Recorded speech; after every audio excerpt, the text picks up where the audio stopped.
Yung ang sarap-sarap ng tulog niya. Ayan. Yung humihilik pa siya. Ganyan. Yung ang sakit-sakit na ng kamay ko, hindi ko maialis. Kasi ang sarap-sarap ng tulog niya. Diba? Eh di wow, ikaw na yung may ganitong aso. Ang sakit na ng kamay ko, kanina pa siya nakahiga dyan sa braso ko. Nakakatuwa siya, diba? Ang sarap ng buhay niya. Naka-aircon pa siya.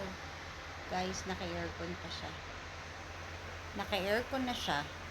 Naka-electric fan pa. Diba? Kawawa naman. Samantalang yung ibang aso, nandun lang sila sa labas. O, tingnan mo yung kamay. Para talagang hindi ko aalisan. Talaga naman si Lucio. Ang sarap ng buhay ni Lucio. Lucio! Oh, ayaw gumising, oh. Sinisipa pa ako. Lucio! Lucio!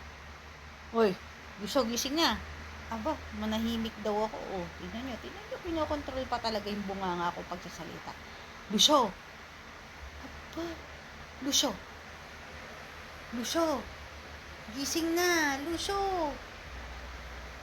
Aba, ayaw pa talaga gumising. Lucio! Uy, ang sakit na ng kamay ko. Alisin mo na yung kamay ko dyan. Oh, ano na, gising na, Lucio. Ang sakit na ng kamay ko. Ano ba naman tong aso ko? Ang sakit na kaya ng kamay ko, nangangalay na. Umalis ka na dyan. Aba, ayaw pa. Ay, abay, edi wow. Oy, Lucio ha, ang sakit na ng kamay ko ha.